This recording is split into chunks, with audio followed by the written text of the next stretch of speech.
Okay, and welcome to this edition of the Propane Pals. My name is Peter Riedel, and as you can see, we're coming to you from Serenity Gardens, a beautiful portion along the Sunshine Coast Trail, and we've got a feast prepared for you today. So if you go away, come right back.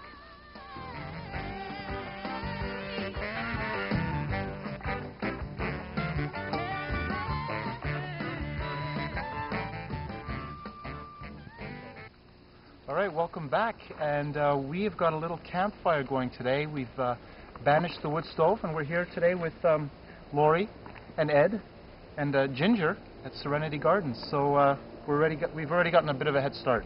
So what do we have in here? In here we have some clams steaming. Okay. And we're going to take the clams right now and pour some bouillon into the bowl and sit around the fire and chuck the clams. And ultimately, what is the fate of these clams? This will go into a recipe called ceviche. And as we go along, I'll explain what's in the recipe. Okay, great. Can't wait to look inside. Do you think they're still there? Let's see how they're doing. Oh, like magic. They're open. Looks like they're ready. So, fine. So we're going to just pour off some juices here. And these juices are going to provide us with something to rinse our clams with. Okay.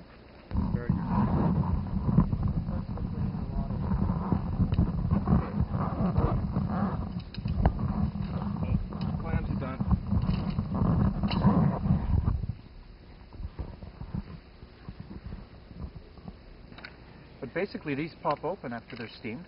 Yes. I'm just dropping actually, these into the as broth. it's sitting on the fire, the cover, if you've got enough in your pot, will actually rise a little as they open.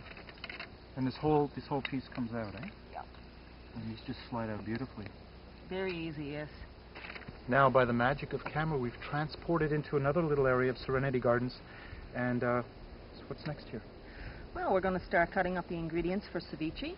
We're going to be cutting up these 3 Roma tomatoes, and a red pepper and a green pepper. And I'll let you shed Thank the tears you very today. much. Thank you very much. I appreciate that. And then we'll top it off with a little cilantro. Cilantro. And this is our clam meat. the clams that we just cooked on the open fire. Beautiful. I have squeezed some limes, 4 small lime juice. Okay. In here. And I'm just going to cut and keep adding as we go. Okay, so everything gets mixed together in a bowl. Yes. And then once it's all mixed together, we'll let it sit and soak for a few minutes while we eat some oysters. And can you... Oh, oysters come next. Yes. Oh, my good. Now, again, just to stress that it is required to have a license, a special license. What kind of license for just going on the shore? Regular saltwater license. Saltwater license. What does that cost? Is that expensive? It's approximately $24. Oh, yeah, for a year? For 1 year, yes. And that entitles you to regular saltwater fishing as well as the shellfish. Okay. So prawns, clams, oysters, mussels, anything? Yes, that's right. Okay. Now, as we're chopping this up, it just goes directly into the bowl? Yes, and that's great. You're dicing it nice and nicely. Would you like a bit of a fingertip with that? Save those for later. How much cilantro? I'll be cutting it. Yes, that much. Oh, okay. Over the top. Okay, at the end, so I'll Yep. start with some tomatoes. Sure. So we're getting ready here now to...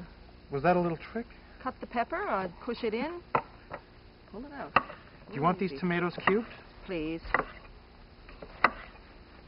Actually, the way you dice those onions, I dice pretty much everything the same. The same size? Yeah.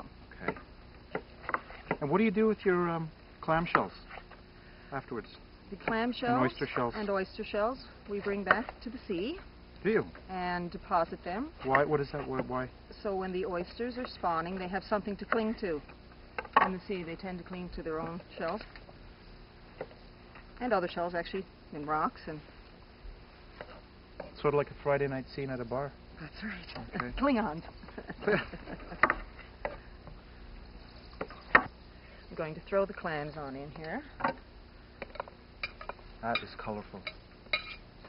And then So good. just mix it through, like you say, with all the colors and Mm. all the juices in the bottom.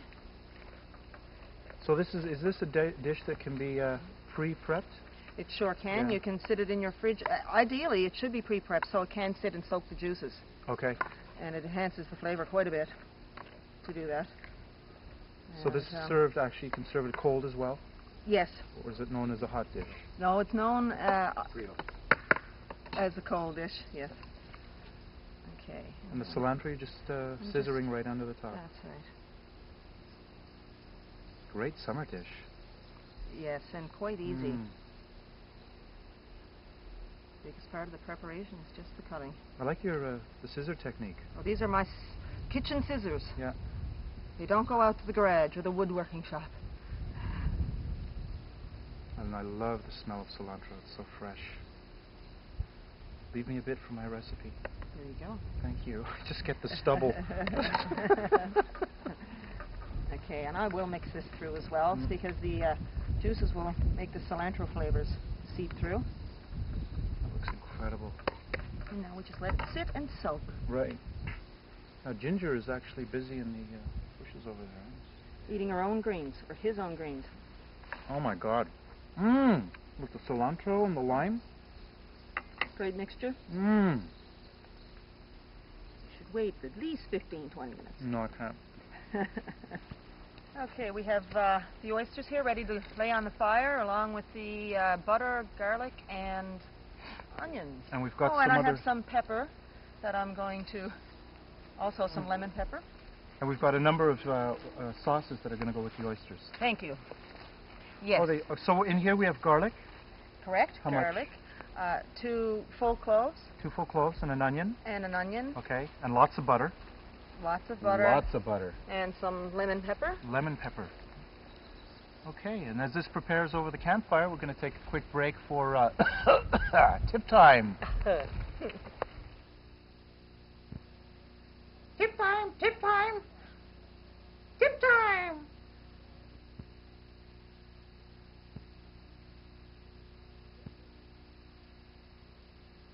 Okay, now I'm here talking about one of my favorite subjects, separating eggs. And by that I mean separating the egg from the egg white. It can be a little bit tricky, especially if you plan on making something like meringue, where even the slightest hint of yolk will throw the puffiness